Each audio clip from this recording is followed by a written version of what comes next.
Halo semua, perkenalkan nama saya Karisma Agatha Ervin dari Universitas Binus Malang. Jadi di video sebelumnya aku udah jelasin mengenai apa sih entrepreneurial strategy itu dan mengenai formulasi strategi yang merupakan fase dari entrepreneurial strategy. Jadi kali ini aku bakal bahas mengenai masih mengenai fase dalam entrepreneurial strategy, yaitu implementasi strategi bisnis.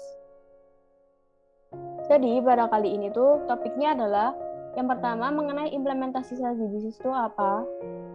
Lalu yang kedua implementasi strategi bisnis pada bagian-bagian seperti manajemen, operasional, SDM, pemasaran, keuangan, riset, dan sistem informasi manajemen.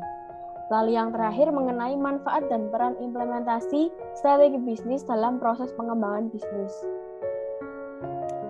Jadi pada fase entrepreneurial strategy itu, jadi pada saat ini saya akan menjelaskan mengenai strategi implementasi.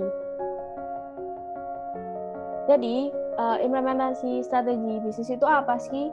Jadi implementasi strategi bisnis itu adalah sebuah proses yang menempatkan beberapa rencana strategis yang telah direncanakan ke dalam bentuk tindakan untuk mewujudkan rencana strategi tersebut guna memperkuat suatu bisnis. Jadi dalam implementasi strategi bisnis itu terdapat rencana-rencana bisnis yang berupa sebuah dokumen tertulis yang berisi mengenai langkah-langkah atau sebuah proses serta target untuk membantu kita dalam mencapai tujuan utama dari suatu perusahaan. Lalu, implementasi strategi pada bagian manajemen dan operasional. Jadi yang pertama, manajemen. Pada fungsi manajemen terdiri dari 5 kegiatan dasar, yaitu perencanaan, perorganisasian, motivasi, penempatan staf, dan pengendalian. Yang dimana 5 kegiatan ini itu sangat berpengaruh untuk kita dalam merencanakan sebuah strategi karena dipergunakan untuk memperbaiki keuangan dan memperkuat kekuatan dari perusahaan yang pada intinya ingin membuat perusahaan untuk menjadi lebih baik. Lalu yang kedua, operasional. Dalam fungsi operasi ini terdiri dari semua aktivitas yang dimana untuk mengubah input menjadi barang dan jasa.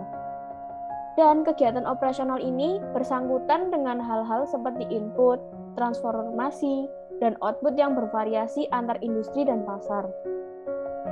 Lalu yang ketiga, implementasi strategi mengenai SDM.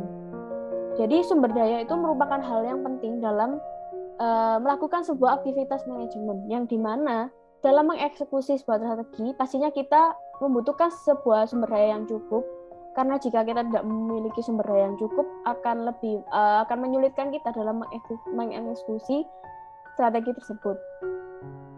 Dan maka dari itu manajemen strategi ini juga memungkinkan sumber daya itu dialokasikan sesuai dengan prioritas yang ditetapkan oleh tujuan tahunan. Jadi jenis sumber daya itu ada 4, yaitu financial, physical, human, dan technological. Lalu yang keempat, implementasi strategi pada bagian pemasaran. Pada bagian ini merupakan sebuah proses di mana perusahaan menciptakan serta memenuhi sebuah kebutuhan dan juga memenuhi keinginan dari pelanggan terhadap produk dan jasa yang mereka tawarkan, yaitu dengan melakukan analisis pelanggan, penjualan produk atau servis, perencanaan produk dan layanan, distribusi harga, penelitian pemasaran, dan analisis peluang. Lalu yang kelima, implementasi strategi pada bagian keuangan. Jadi pada bagian keuangan ini melakukan sebuah pencatatan untuk keperluan data dalam perusahaan yang dimana data tersebut digunakan dalam pengambilan keputusan yang berbentuk data-data transaksi.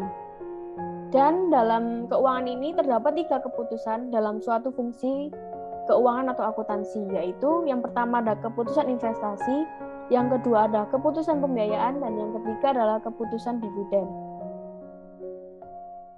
Dan untuk implementasi strategi pada bagian riset, yaitu melakukan penelitian dan pengumpulan informasi yang digunakan untuk melakukan pengembangan pada perusahaan. Dan yang terakhir, implementasi strategi pada bagian sistem informasi manajemen adalah memecahkan sebuah masalah yang ada pada perusahaan yang meliputi biaya produksi, layanan, dan juga strategi bisnis yang diterapkan. Lalu, manfaat dan peran dari implementasi strategi bisnis itu apa sih? Yang pertama yaitu mengembangkan kemampuan adaptasi perusahaan dalam kondisi bisnis yang dinamis. Lalu yang kedua, meminimalisir masalah dan hambatan dari internal maupun eksternal. Yang ketiga, menciptakan proses organisasi yang lebih efektif dan efisien. Sekian dari presentasi saya hari ini. Terima kasih.